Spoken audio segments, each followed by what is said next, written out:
At this point, I am going to discuss with you about financial literacy. Ano ba ang kahalagahan ng financial literacy sa ating buhay at paano natin to i-apply? Kaya, dyan lang po kayo at makinig sa video ito upang matutunan natin na what is this financial literacy all about. Ano ba itong financial literacy ito? What is financial literacy? Financial literacy is the possession of skills, knowledge, and behaviors that allow an individual to make informed decisions regarding money. So napakahalaga po na malaman natin ano ba ang kahalagahan nito at ano ba ang dapat natin gawin when it comes to financial literacy. So financial literacy is the cognitive understanding of financial components and skills such as budgeting, investing, borrowing, taxation, and personal financial management. The absence of such skills is referred to as being financially illiterate.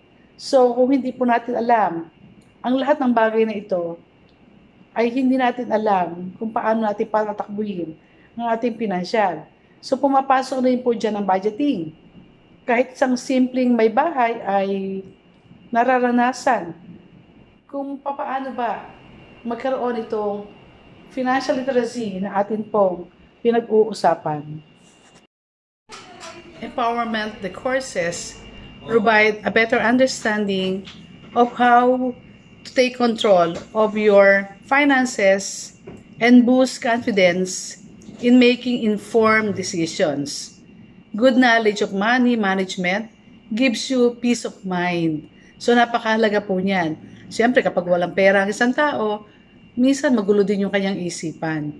Then another one is wealth building knowledge gained from financial literacy courses can lead to smarter decisions, helping individuals make timely wealth decisions that reduce financial hardships and eventually result in a hassle-free and happy life.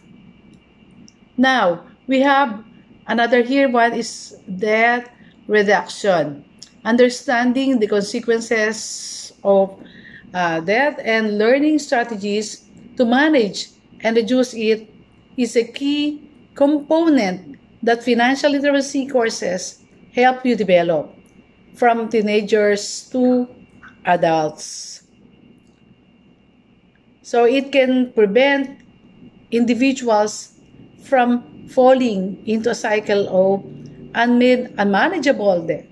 So these benefits of financial literacy that I am talking about, it involves these things, and financial literacy offers plenty of benefits and holds significance for individuals of all ages.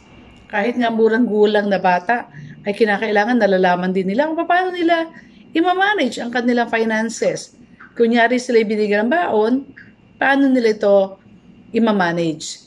Especially teens, students, and young adults.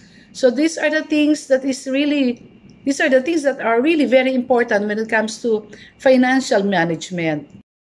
So another benefits of financial management, financial literacy offers plenty of benefits and holds significance for individuals of all ages, especially sabi ko nina, teen students and young adults.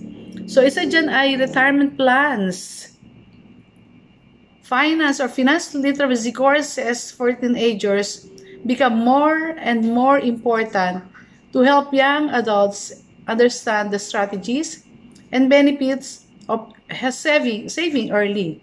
It will help them to prepare financial plans to secure their future. So money is an important resource that allows you to meet our needs and afford our wants.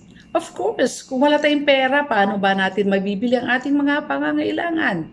However, handling money properly is not a skill that anyone naturally has. You need to invest a lot of time and effort into having financial awareness.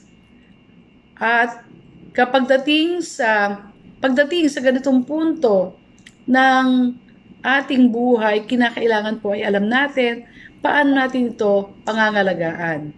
Then financial literacy has recently become a buzzword in the Philippines as Filipinos realize the importance of preparing for their future.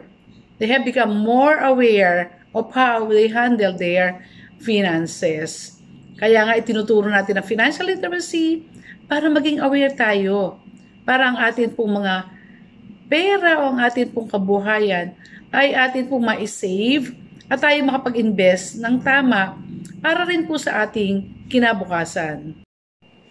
Financial security with financial literacy courses, you will understand how to protect your financial future, or what shall I say, financial future through insurance.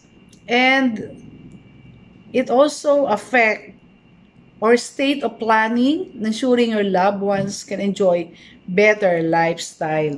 So napakahalaga niya na pinaghahandaan din natin ang ating future. Then also economic stability. Wise money management can contribute to economic stability with money management.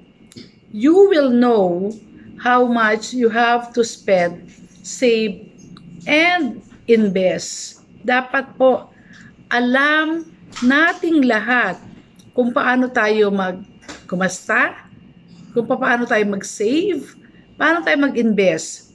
And it will save you from facing financial crisis and its related issues. Kasi kapag alam mo ang lahat ng bagay na iyan, ay alam mo din na ikaw ay magkakaroon ng isang mapayapang pag-iisip at hindi ka palaging nangungutang. So how are you going to develop your personal financial literacy? Paano natin siya i-develop? So personal financial literacy gives students the knowledge and skills needed to make informed financial decisions, and also develop sound financial habits and make money, or you can manage your money effectively.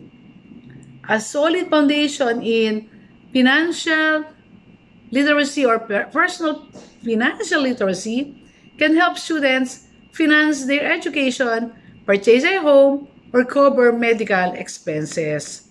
In other words, it can help them reach their goals and maintain financial stability regardless of life's ups and downs. Kasi ano man ang sitwasyon natin, talagang nararanasan natin ang mga bagay na yan na minsan ay tayo nagigipit, nakukulangan. Subalit kung alam mo ang pinag-uusapan natin financial literacy, mapapaikot mo at maayos mo ang iyong finances nang ayon sa nais mong mangyari sa buhay mo. Kaya nga kung ikaw ay nahihirapang i-manage ang iyong mga kapirahan, finances, pag-aralan mo. Ito ang sinasabi nating financial literacy. Dahil ito ay makakatulong upang mapamahalaan mo ng maayos ang iyong kabuhayan. Kaya mga kaibigan, thank you for watching, at I do hope that through this video ay na-enlighten po tayo. So always remember, God is still in control. God bless everyone.